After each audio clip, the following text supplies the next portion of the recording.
It'll wreck your audio on the video. So. Exactly. Okay. We could spend a long time just having fun with that stuff, but I want to have a brief survey of the other modules and other things they can be used for, and then we can take it in different directions later on.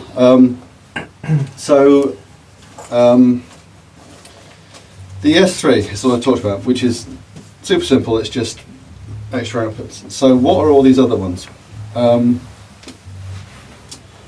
There are two kind of categories of stuff here. In each case, the ones to the left of the main modules are inputs. So this is an ES6. These things connect to the main modules behind the scenes. I think if you want to have a little look, there's Jumper cable. There's little jumper cables running between the boards at the back. That's kind of one reason I brought this open rack, really. So they're just kind of hooked up like that, and that puts them all up.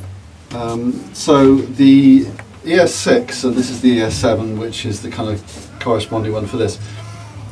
Whereas this is 8 outputs from ADAT. This is, well, if you combine these, 8 inputs back through ADAT, back into the interface. Again, DC coupled, so this is kind of completes the loop. These are CV inputs from the modular into the software. And I'll show you some things you can do with those in a bit. These ones are output expanders. So these kind of all work on the principle, really, is that yes, we've got this digital audio coming through, but what is digital audio? It's basically a load of binary. So what happens if we say, well, that binary isn't digital audio, it's other shit. Let's do stuff with it. So how to explain? The ES5 here, that basically hijacks a stereo pair from the ADAT and exposes the resulting 48 bits, because it's 24-bit audio, 2 channels, so that's 48 bits on headers in the back that are connected up here. So, and these ones, which were originally called gate expanders but are now called the ESX8 GT, basically directly expose those bits from the digital audio stream, and you've got individual control over all those 48 bits from the software. So that's particularly good for, say, a gate, because that's just on or off. So why waste a 24-bit audio signal to represent on or off when you can just have 1 bit from and off and have 24 on-off signals in the same amount of data. And they're also very good for drum triggers, which I've got set up. I'll show you in a minute. For example, these popular tip-top drum things, they've each got an accent in and a gate in. If you've got bass drum, snare drum, open hat, hi-hat, that's 8 signals, 4 accents, 4 gates that you need to drive. And if you want, that's a lot of stuff to be using up these outputs, whereas one of these expanders will give you all of that, using a tiny fraction of the control available. And here's the key, because this is all, I mean, my next comment applies equally to what I've shown you so far, but certainly to this stuff with the drum triggers. Because this is all coming from the digital audio stream, it's sample accurate by definition, because it is the samples. So, yeah? So there's no sloppy timing, there's no MIDI jitteriness, and all that crap. It's all bang in time. And if you trigger a bass drum from one of these things, it will be sample accurate, bang, every time. Which is great, especially for styles of music that need that kind of thing. So, and this last, so that's those ones. This is the same things attached to the ES4. So these, for time reasons, really, I'm not going to go into the ES4 too much, but I'll describe its features in case some of you have SPDIF and not ADAT. The ES4 takes audio, digital audio on SPDIF, so that can be any interface that generates it. A lot of MacBook Pros chuck out SPDIF through their audio port. This one doesn't actually, but earlier ones did. And do you know if the latest Retina ones do? Is that an Air? This is this is a rest in the MacBook Pro. Oh, okay. This doesn't do SPDIF on digital audio, I don't think. Okay. It might do. I was thinking of upgrading that, so maybe I won't. Yeah. Well, there are pros and cons of using the Mac Zone, because if you use the Mac Zone output and you want to use another interface as well, then you're into the land of aggregate drivers, which can be problematic. In general, it's always best to do everything you can through a single box. I mean, some people have setups that work perfectly well with 3 or 4 24-bit 48-channel interfaces, but other people try and combine 2 boxes and it falls on its arse. So, suck it and see. If you can get one interface that does everything you want, that's by far the best thing. So, yes, SPDIF is actually a 20-bit format, and stereo, so that gives you 40 bits to play with. So the ES4 itself divvies those 40 bits up into 5 8-channel outputs. So you've got these are 8-bit CV outputs, which is by no means is smooth as a 24-bit output, but is perfectly respectable for most things if you consider that MIDI is 7-bit, and people have been using MIDI CCs for controlling stuff for a long time. That's 1 bit better. And these 2 outputs are hardware calibrated for pitch output, so that you get exact semitone values from the exact values in that 256-bit range. You can see why it's already harder to explain in this one. But if you've got SPDIF and you just want CV gate control and a few LFOs or envelopes, this actually does perfectly well. And like with this expander, the 40 bits are all exposed on individual headers, so you can connect up these expansion modules here. So if I just load up the ES4 controller, I don't want to do that. Now, so let's do that. So you can see. I've just got, this has got 5 knobs which control these 5 things, and these are, these are plus or minus 5 volt-ish outputs, but these are also attached, so if I just wind that one up and down, you can see it's controlling all these bits. So that's useful for the drums. Let's put it into pretty light mode.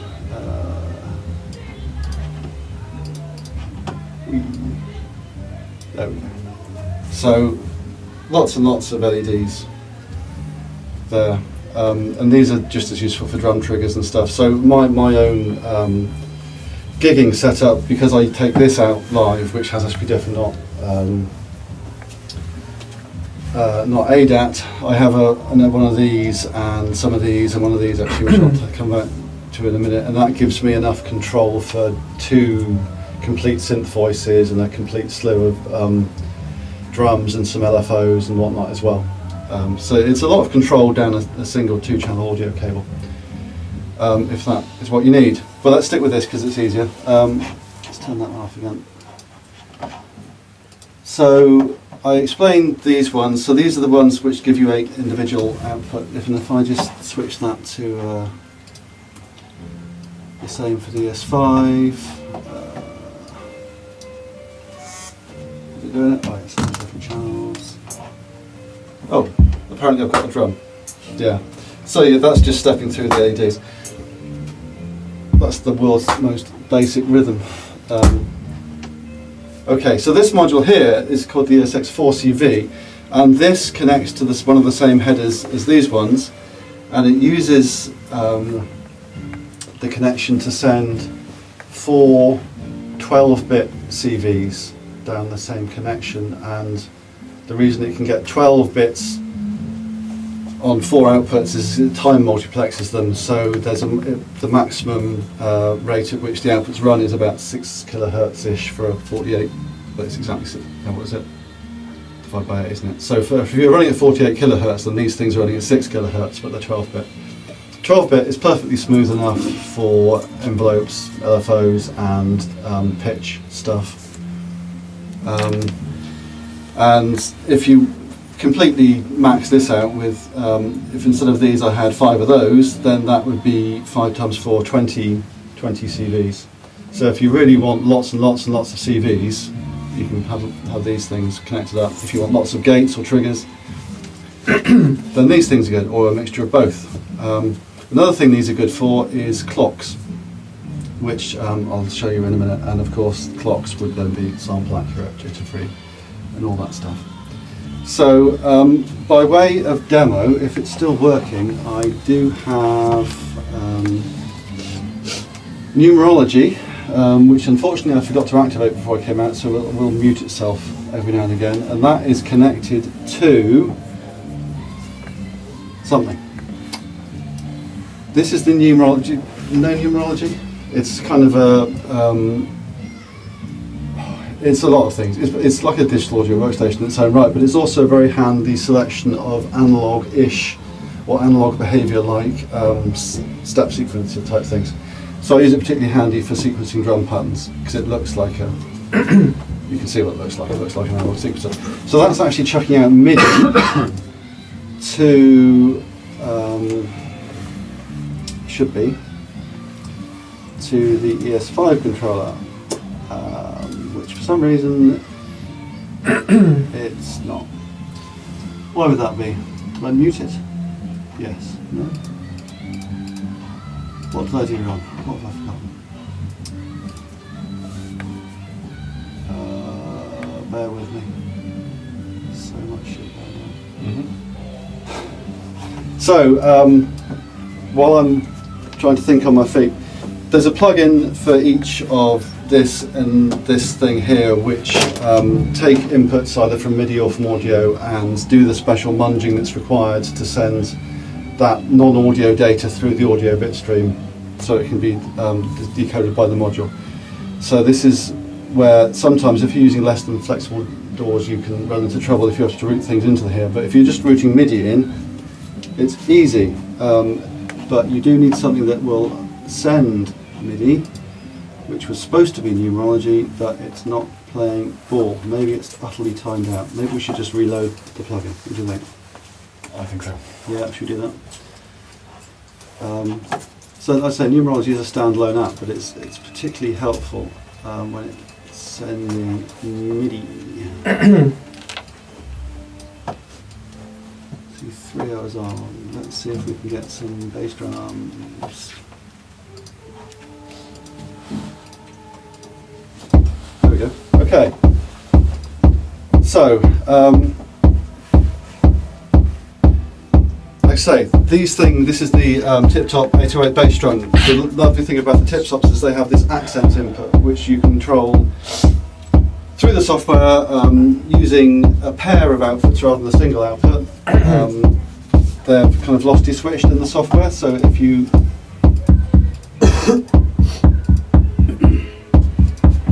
have different velocities of notes, you get the accent, which is a lovely thing to be able to do. And the rest of them, I've got what we've got connected to.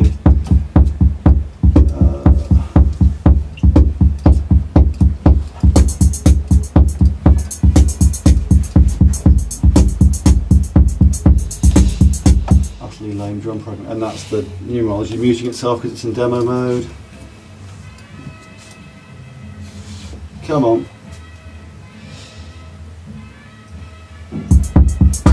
Okay, and I've got accents on my hi-hat and I've got a clap now, so that's 5 outputs of here. So ignoring the lame drum programming, that gives you an idea of how easy you can use up lots and lots of outputs for drum modules if you're into that kind of thing, and sequence it from software like that that's designed for kind of composition or anything else you can think of making that that can send out triggers. And because it's all exposed through the hardware or through MIDI, you can just you can go nuts. And this is where the Max thing comes in. I'll just touch on that briefly. I won't attempt to use Max for live because A, this is Live 8, and B, I don't really know it, but I do have Max. Where's it go? So what was that software called again? You just got rid of? Numerology. Numerology. Yes, it's awesome. It's Mac only, isn't it? It is Mac only, yes. In Max, I have these things that I've put in. I've made ES5 encoder and ES4 encoder max patches available, max externals available, which drive this stuff directly. And I won't try and get it to work at the same time, but you get the, well, actually, why not? What audio is this using? Let's be brave. How does max work? Anybody remember? Another clue. Where's audio status? There you go. 282, audio on. Okay, so how many people in this room are interested in max? I played with it a little bit. Okay. Scares me to be honest. Scares me too, yeah. Oh, it's actually fine. Hey, it does shit. Okay, so it's actually a lot easier to explain all these modules in Max because you can just see a graph of what's going on. I mean, this is exactly the same stuff that's happening in Live, but in Live or in Logic in Cubase, you have to work in this kind of paradigm of mixer tracks and channels and stuff, whereas in Max, you can just draw out a graph. It's just another modular in software. Exactly. So if you're just to explain, so this is a DAC object in Max. So for the ES3 itself, because it's just part of the audio interface, if you want to send signals from Max to the ES3, you just need a DAC and send signals to it. So that's easy. For the ES5 encoder, for the ES5, this thing, and all these things are hanging off that one. You use this little guy that I've written, which connects to the stereo audio channel, and the inputs of that represent the 6 channels, 1, 2, 3, 4, 5, 6 of this. So you can see it's very easy to route stuff. And if you want to send, say you wanted to send the bits that turned on the bass drum with an accent, that would be a binary pattern of 3, so you just type in 3 and you get a bass drum. So yeah. From that you can deduce, sorry, I'm just going to start quoting the Hitchhiker's Guide to the Galaxy, income tax eventually, isn't it? You can deduce income tax from first principles. And because I've got that routed to all the channels, so you get 3 and all of them. And that also makes it easier to explain this one, the ESX4CV, because if I get this one up, so now we've got different levels. We've got the stereo audio channel, you've got the ES5 encoder to get into here, and then to get into here you've got this extra thing, the ESX4CV encoder, which is going into channel 6 of the ES5, which is where it's connected. And into that we've got this, which is basically an LFO in Max. So that's generating an LFO being encoded for that output coming through here. So in theory, if audio is on, which it is, that should be, yes it is. Look, if you can actually see the LED, that's generating an LFO from that channel. So you can kind of see with this kind of branching graph how it's very easy to see where all the different things have to go to get things out of the different outputs. So there you go. But we'll go back to Live just because not many people are using Max, but it is perfectly possible to hook all this stuff up and actually makes a lot more sense in Max if anything. Oh, Numerology's gone mad. Didn't like us loading up that. So that's drums and numerology. Let's talk about clocks, because lots of people like clocks. Apparently.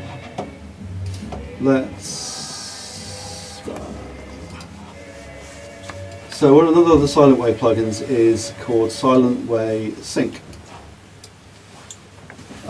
which is basically a little pulse generator, and it works with any of the hardware or with the Motu if you've got the Motu, and it will generate a tempo synced square wave basically, or trigger pulse. Obviously it's sample accurate, jitter free, blah blah blah. It's got handy stuff in there if you want to check out DIN sync. If you've got old Roland or what have you, drum machines that want DIN sync, it will generate that straight away. Or if you just want to clock stuff in the modular, it will do that. And it's got the swing control that the LFO had. So if you want to have your Roland 808 Now with swing, you just wind up swing and it gives you a swing pattern, which the thing obviously doesn't have by default. Can you do rotating like the RCD or something where you rotate the divisions of the clock so you can get quite complex? You can stack as many of these as you want together, and have different clocks at different rates. The way in this is not like a modular is that there's no kind of inputs on here. Okay. But well, the step LFO we're using earlier does actually have inputs. Since I've done these ones, which I'll come back to, which are the inputs to the system, I've started adding CV control of the software a little bit more. So the step LFO, which, lest we forget, was this one. You see it's got an input section. That's now got CV or MIDI, actually, control over pattern reset and pattern step. So if you've got a clock on the modular, any clock source on the modular, you can patch that into here and it'll clock this sequencer now. So yeah, it's just really the idea is that the software becomes part of the modular, completely intertwined. So let's get a clock running, shall we? What should we clock?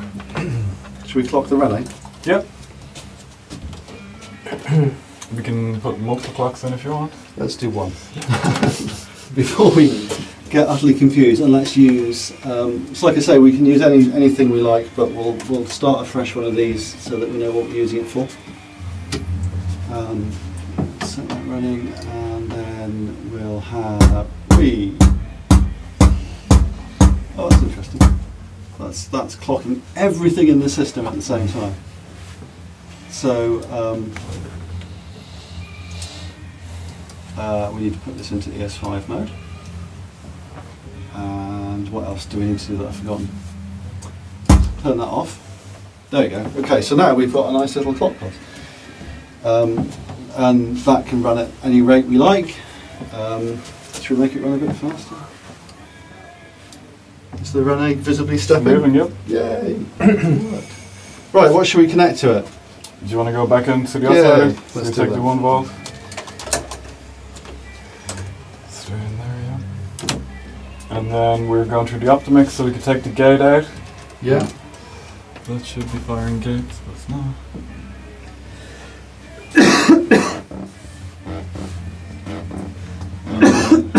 Strike input. It's just very low. Jake was probably okay. I'll do. Let us. Okay, I have no idea how this works, I just know that you can clock it. Yeah, no, it's pretty simple. Okay, so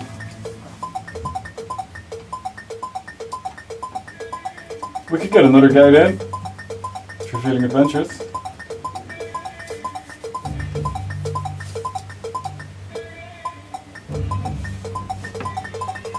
we would want a divider for swing, wouldn't we?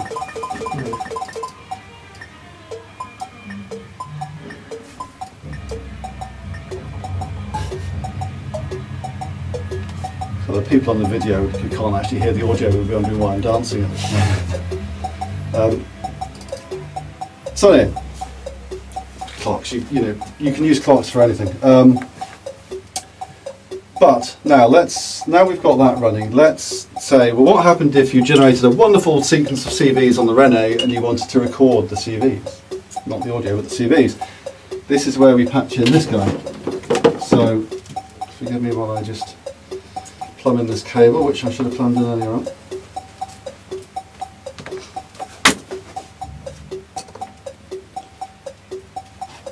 Okay, so this one going to fit?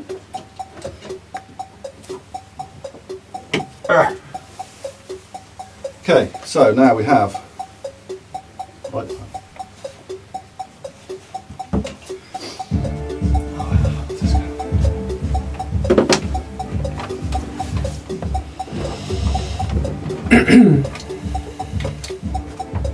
Okay. So, with any luck now, I don't know where that's going to be appearing. Maybe here. At this point, it's usually useful to bring up an oscilloscope. that one, is it? What have I done? What have I not done? Oh, we haven't plugged it in. Okay, that So was you want a CV out from this? a CV out from the thing. You got a multi? Or is that, That's an unquantized output that's quantized. well, let's Should use be. can we? Have we got a mult somewhere? Should be here, yeah. Okay, can we mult that to? Sorry, I'll just, No, sorry. So what? that is the CV out. Okay, so Going let's. in here. Yeah, so we need to. Can we mult that to?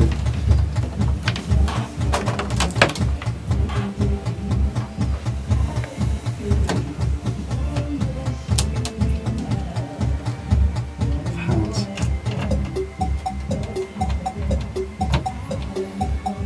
Actually, no. Let's do what I recommend that people do, which is to take the.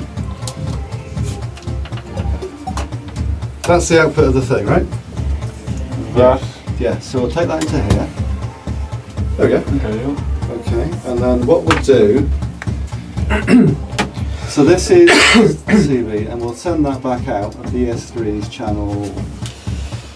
What? It's not plugged into anything. 1 and 2. Which is that one.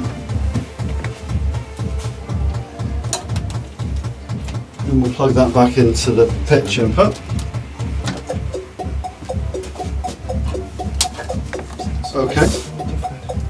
It does sound different, and the reason for that is that the pitch CV is going through here and the gate isn't, and the pitch will therefore have a very slight latency on it because of the audio process. So that's made an interesting point, but let's ignore it for now.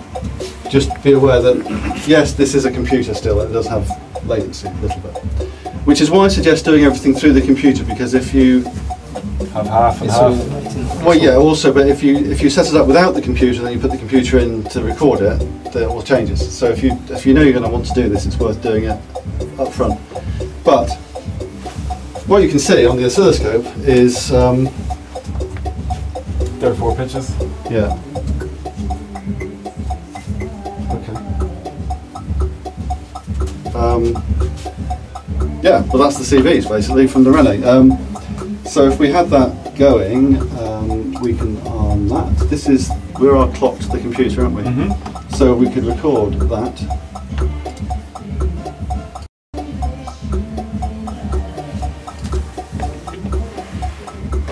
And that's our CV. Now if we then Rene's changed now.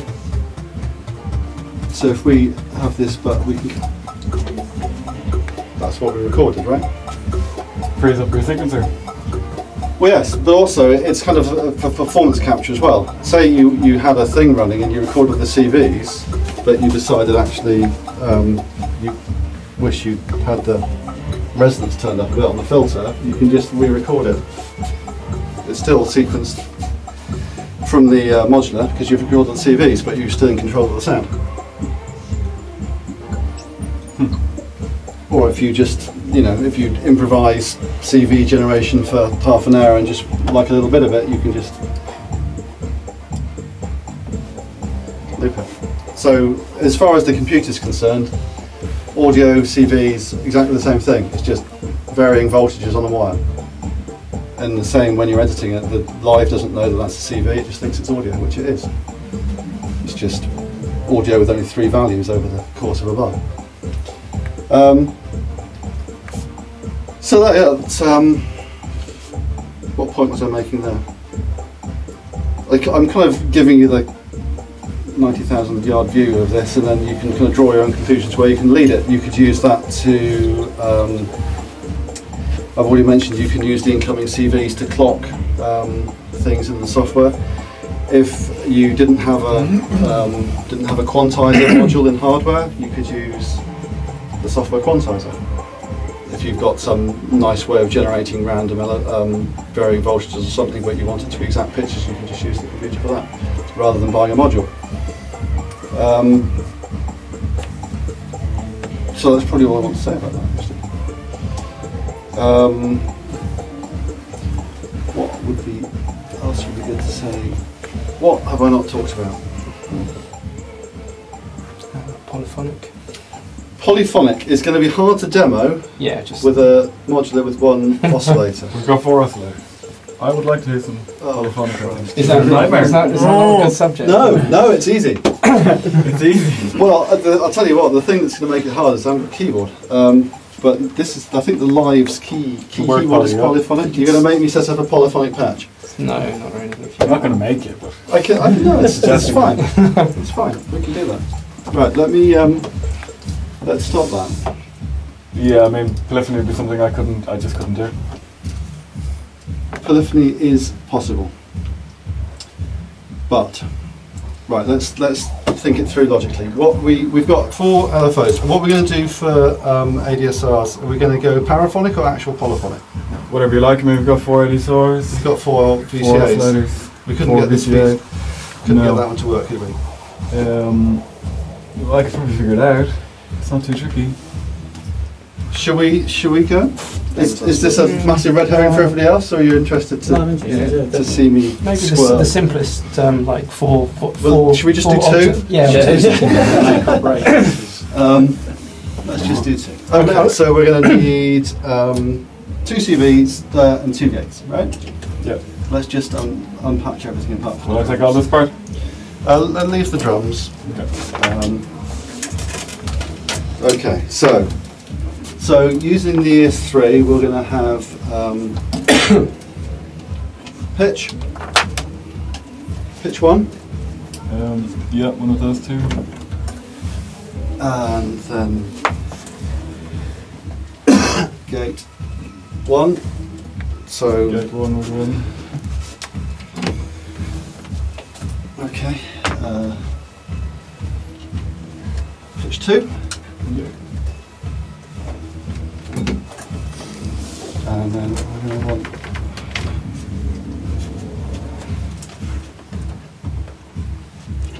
gate 2. Okay. So you get the modular patch together, and I'll Yeah.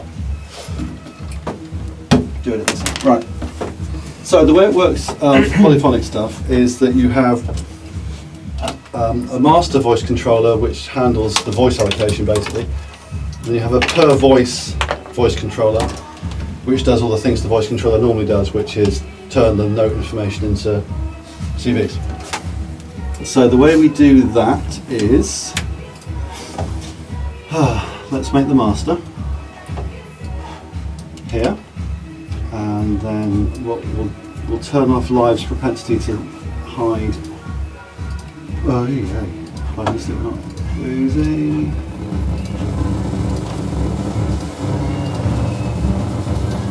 Okay, so that's the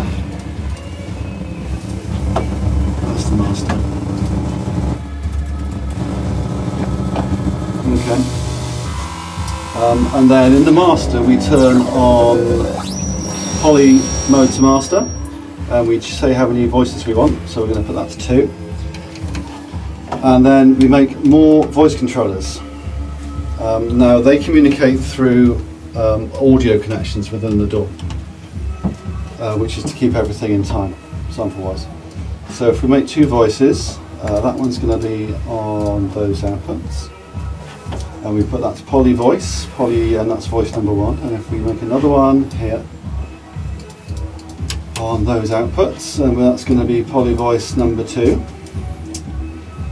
And then their input is going to come from the master, and then the master's output is going nowhere except those 2 things. Set the monitor mode to in, set that to in. So now where's So the voice.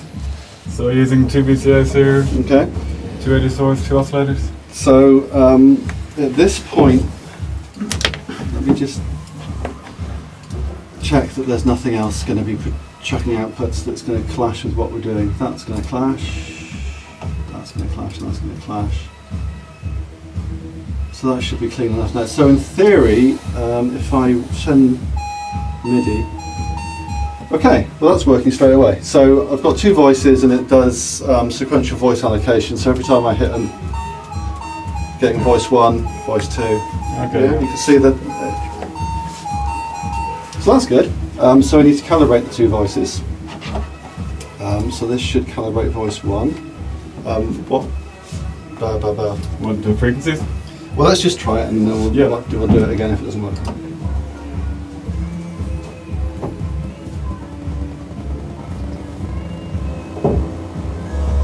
Oh, I haven't got.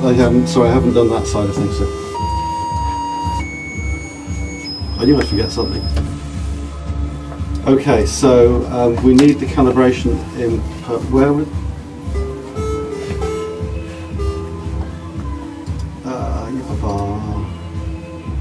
Okay, let's try that again with the audio. So what we hadn't done is send the synth voice into the voice controller so we can hear it to calibrate it. Okay, so we'll try that again with that done.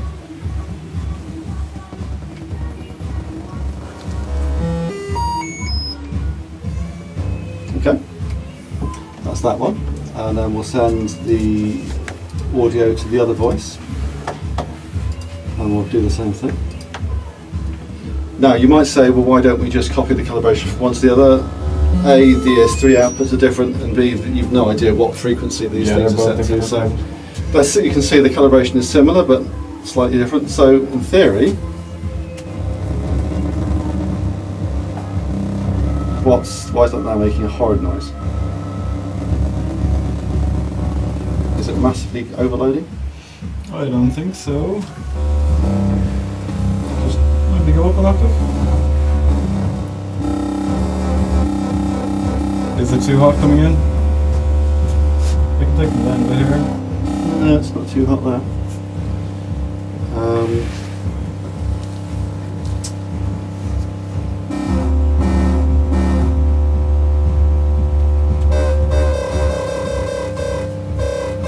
Are we actually using both voices? That one seems to be stuck on for some reason. One's held, yeah. Why is that one stuck on? There we go. What that was all about. What have I done? Let's turn that off now. Got a lot of tracks there all of a sudden. No, it's fine. I can press the don't panic button. That's better. Yeah. Okay, so yeah, don't panic button. Seemed to work. Bit hot there now.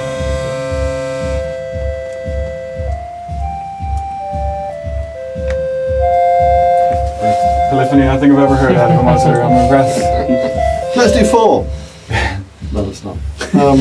But you get the idea. It's actually conceptually simple. You need a controller and you need a voice controller per voice. That means that each voice has the full range of control that you would normally get from a mono synth voice through this thing. It's just cycling through them for your pitch. And because they're all individually treated, you don't have to have kind of matching oscillators. You can have totally different oscillators, totally different patches, totally different behaviours in here. Can I just ask something? You know, earlier on you were saying about oscillators that don't track so well. Yes. Do you know the Pittsburgh generator? I don't. It doesn't track too well. Okay. Would you be able to get it to do its stuff? Yeah, should be fine. With that, really? Okay. Yeah. That's interesting. But I know people, things like old ARPs and stuff. Who has the ARP I was talking to just now? Me. Yeah. People are, getting tunes and shit out of them that they could never do. Cool. It's a very nifty trick. And the other thing which I'm not using here, the master voice controller, although it's sending to these the voices, its own envelopes and stuff are still active. So if you want to take an envelope from the master, that gives you like a paraphonic thing, like an old, some of the old string machines were polyphonic, but they had a single envelope, which was active as long as any hit keys were held down, so you can get that out for the master voice controller if that's what you want to do.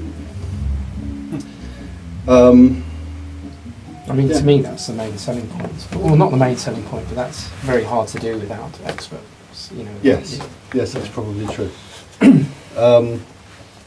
And the other thing you can do with this, I suppose I won't try and do it now because this is all being controlled by MIDI, right? So if you set this up, but you send the same MIDI to some soft synths, you can have a soft synth polyphonically processed by modular filters, say. So that gives you a kind of hybrid digital oscillator, analog filter kind of synth going if you want to build one of those, because I know that's a popular thing as well.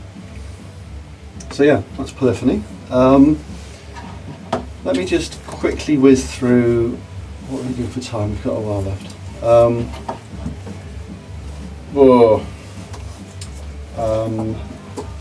MIDI. I have to go shortly, sorry. Okay, no worries. Is it being recorded?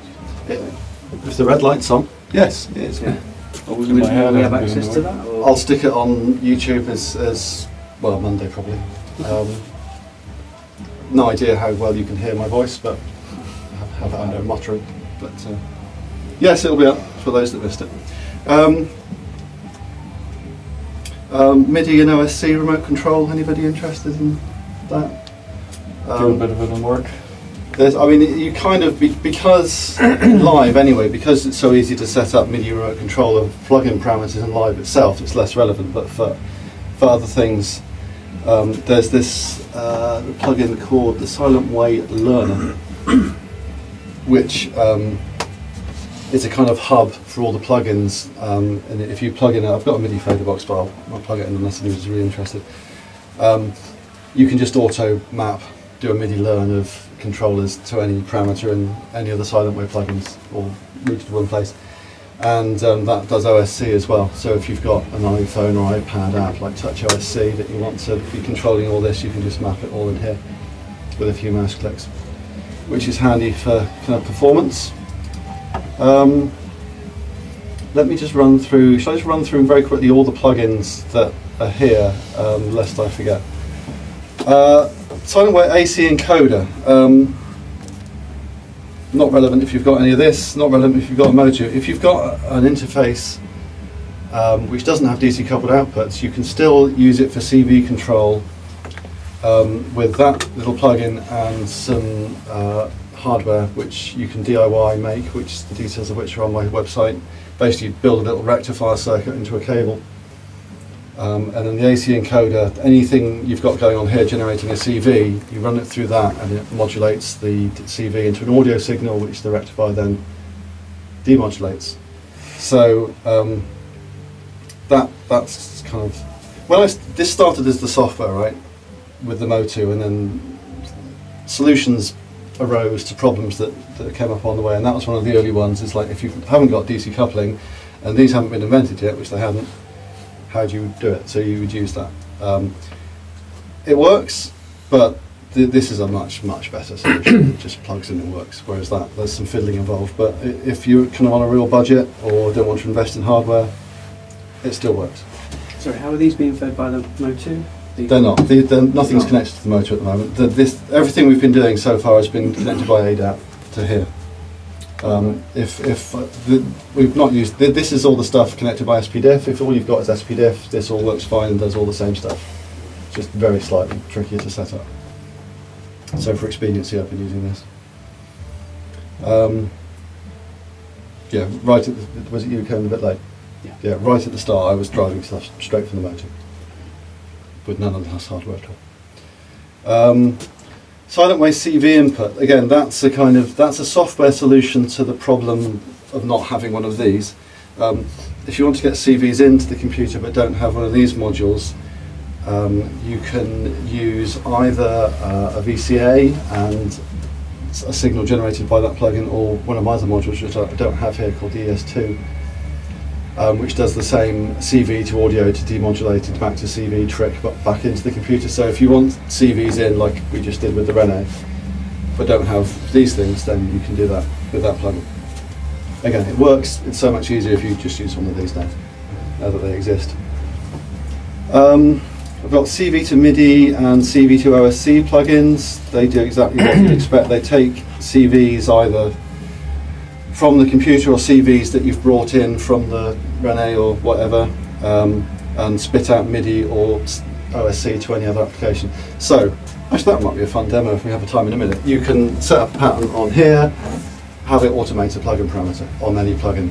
So if you've got, your favourite soft synth or soft effect or whatever, and you want to sequence it from the hardware somehow, you can do that. You just patch it all together with CV into here and then MIDI. That's all good fun. That's very boring. Silent Way Follower. if I'd driven here, I would have brought an instrument and I would have played it into the follower. The follower is a pitch and envelope tracking thing. So you can plug in your guitar or whatever and play notes, and it'll analyse the pitch and the envelope, and it'll spit it back out as CV. So you can play your synth from an instrument. Which, yeah, it works quite well actually. I don't play this instrument, I play a clarinet, and that, yeah, playing a big fat bass sound from a clarinet is actually quite fun. And yeah, also because it's monophonic, that really works well. And you just end up with a sound that you could never program or play from a keyboard or anything, because Subtleties. it's the subtleties, and it's just the way you play on different instruments, translating that but to a different sound source. Is the tracking good as well? I think it is. Yeah. I wrote. If it wasn't, I'd be improving it. Yeah, I mean it's monophonic, right? It's designed to follow monophonic sounds, but it does that quite well. I know a lot of people have a lot of joy tracking bass guitars with it. Right. It's quite fast, quite responsive. So yes, I won't demo that now because I haven't got any instruments to play. You should have brought your clarinet. If I wasn't on the train, I would have done. Silent wave function. That's just a kind of simple little. It applies a mathematical function of some kind to CVs. It's designed to be used when you've got CVs coming in. You want to, I don't know, what have you got? Rectify, absolute value, exponential, linear, logarithm. What you can do with these as well. All right, backtracking a bit. Oscillators, typically, all the ones we've been using here are use a control scheme called volts per octave, which is a very common one. Some old synths and some modern modules use hertz per volt, which is a kind of exponential rather than linear response to voltage. The voice controller will calibrate to either, so that's fine. But using a plug-in to convert exponential to logarithm or vice versa, you can have you can turn one CV into the other. Why is that useful? Say you've got an oscillator which has a exponential input, but you want to do linear FM on it, which is mathematically quite different to exponential FM. Then you can convert one CV to another by running it through that. It's all getting a bit abstract at this point, but yeah, it's just one of those things you can do just because you've got software. You can just make stuff up. So we have to go. All right. Okay. Thanks for coming down. See you later. Squeaky. Quite a hinge. Yeah. Go up to it. Put that through the Sync we've done. Silent wave trigger is basically one envelope from the voice controller, and it responds to a CV or a MIDI note. So if you've got, it's just for triggering stuff basically. If you've got a load of different, especially if you haven't got these things and you just want to generate triggers or envelopes in response to a single MIDI note, if you've got a lot of drums you want to hook up, you can use that. And the voice controller, and that's them all for now.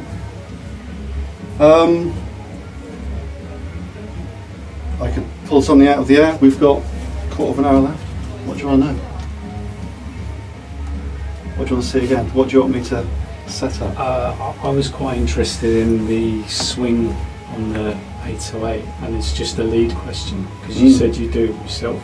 God, I've never seen a lead. Oh, I that see. would be able to connect. Yes, I have them. They're in the bag. Sync. Unfortunately, I haven't. I've run out of them. Where's my bag? It's this one. And it's dead easy to DIY, right? That's a DIN sync cable. Oh, I just remembered something else I was talking about. That's a DIN sync cable. That's the adapter which I was selling. I've run out of, as I say, but they're still. Distributors still have them, but you can just make it yourself, right? It's just a DIN. I'm talking to an idiot when it comes to. Well, these are the ones I actually.